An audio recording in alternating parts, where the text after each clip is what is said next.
Every country on the surface of the planet, they have their own history. Every country. Now, today, I want to talk about the history of my home country, Nigeria, and how the name came about, and also some of the prominent things and prominent people that help in forging Nigeria. That's what I want to talk about. Before I continue, I'd like to show my full appreciation to my patrons. Thank you so much for your support. I really appreciate it. Without your support, all this will not be possible. I'm extremely grateful to you to an extent that I don't know the amount of words that I can use to adequately express my gratitude to you. Thank you so much. And for those of you buying me cups of coffee, buy me a cup of coffee. Thank you so much. I appreciate that. I'm very, very grateful. I'm grateful to you guys. Thank you so much, especially Mr. Mike Atomic, a very wonderful and honest, I don't even know how to describe him. Thank you so much, Mr. Mike. I really appreciate that. Now, let's go into the history now. Now, Nigeria as a name. Nigeria as a name was coined from a word, Niger area. There's a river in Nigeria that is called River Niger. That river cuts across Nigeria. And that name, Nigeria, was coined by a British journalist called Flora Shaw. She coined the name in 1897, and she gave the name Nigerian because of the name of that river. So that river is Niger, then area, Niger area, then we'll have Nigeria. That's how the name came about, and it's a lovely name, a name that comes from the location of where something is located. Is a beautiful name. Yes, that's very good.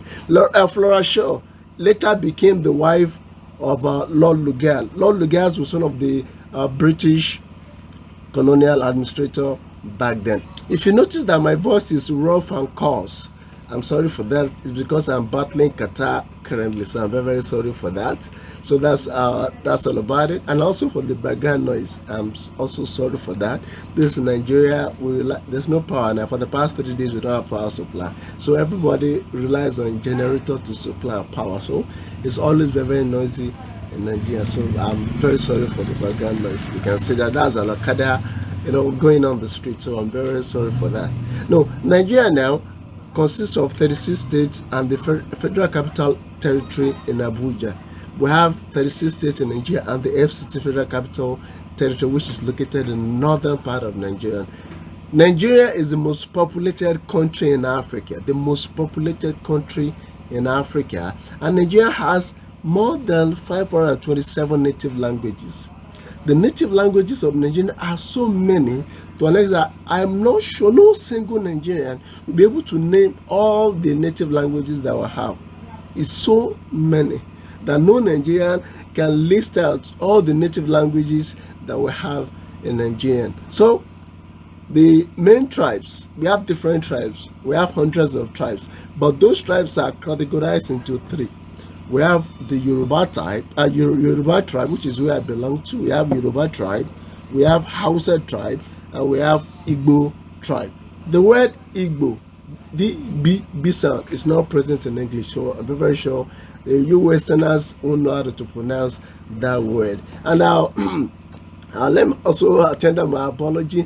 Whenever I'm talking about a Western world, and I want to mention, and I mention United Kingdom and US as an example to represent a Western world, it's not because I don't respect or regard other countries in the Western world. No, that's not the real reason. Like Germany, like Spain and other countries. It's not the fact that I don't respect you. No, it's because that those are the only countries that I'm familiar with. And now, special thanks to Hollywood for that. So that's the reason why I'll always be mentioning United Kingdom and US as an example of Western world. So it's not because I don't regard or respect other countries in that region. Please, that's not the reason. All right, now to talk about the tribes that we have now, the three tribes now, each of them has mode of dressing and the way they dress. Like the way I'm dressing now, this is how a typical Yoruba man dresses. A typical way that a Yoruba man dresses, with a cap, with this. I'm still going to show you different styles that we have. All right, and that's a typical Yoruba dressing. You can see that this our fabric, this style, it is called agbada. We call this agbada. So it's typical. In fact, there's no other tribe that have this style in Nigeria. Only Yoruba people have this style in Nigeria, and now I really love it. It's one of my favorite, favorite style. Most style in Nigeria. I really love this. It's very, very popular, especially in a party. It's usually worn to a party. That's why it's usually worn to, not as casual cloth. That's what we have it now. I love it. So I have it. Then the cap too. So when you see any Nigerian dressing like this, it simply means that they are Yoruba part. They belong to Yoruba part of Nigeria. We have other styles like our knickerbocker, and some other style that you'll be seeing. We have this style, we have this style. Now, knickerbocker is, as you can see, this we call knickerbocker is outdated. We don't have, like, the last time I saw somebody wearing knickerbocker was about 18 years ago. Yes, so it has been phased out. We don't have that anymore. Then for the Hausa, this is how Hausa dresses. You can see that a typical Hausa man, this is how they will dress. You can see their own attire is quite different attire, completely different. Then for the Igbo people, this is how they dress. You can see that it's completely different from the previous two. You can see that this is how they dress. They look at their robe, so-called robe. We don't have robe. All in Yoruba part, only the women have robe. They also call it wrapper. Only the women have wrapper that they can wrap around their waist. So for the Igbo, their males, their men, they also have wrapper. But we don't have that in Yoruba and also in our Hausa culture. The cultures now, they have subculture. Every one of them has subcultures, but I don't know much about the Hausa's subculture. Let me say sub-native people and that of Igbo. For Igbo too, I know some. I know Urubu, I know Edo people. You are not concerned about that. Then for the Yoruba too, we have Egba, we have Ijebu. Ijebu is where I belong to. So I'm from Ijebu part of Yoruba. Now each tribe now, they are closely located in a specific part of Nigeria. Like for example, now the Yoruba people is on the western part of Nigeria, the western region. That's where the Yoruba tribe belong to. Then the eastern region belongs to the Igbo. Eastern part of Nigeria belongs to the Igbo, while the northern part of Nigeria belongs to Hausa people. Now let's talk about the fallacies that many Nigerians steadily believe in, especially among the non-educated. Especially we have the learned, very learned. In fact, we have some professors. They've attained the highest level of academics that they still believe in this fallacy. So when I say non-educated, I don't mean that all those who are educated, they don't believe in it. No, we have many of them. But it is mostly common among the non-educated, the unlettered people, that they rely on oral transmission. They can't read, they can't gain any knowledge by reading aside from being orally transmitted to them. And in Yoruba culture, in Nigerian culture, we are not very good at keeping written record.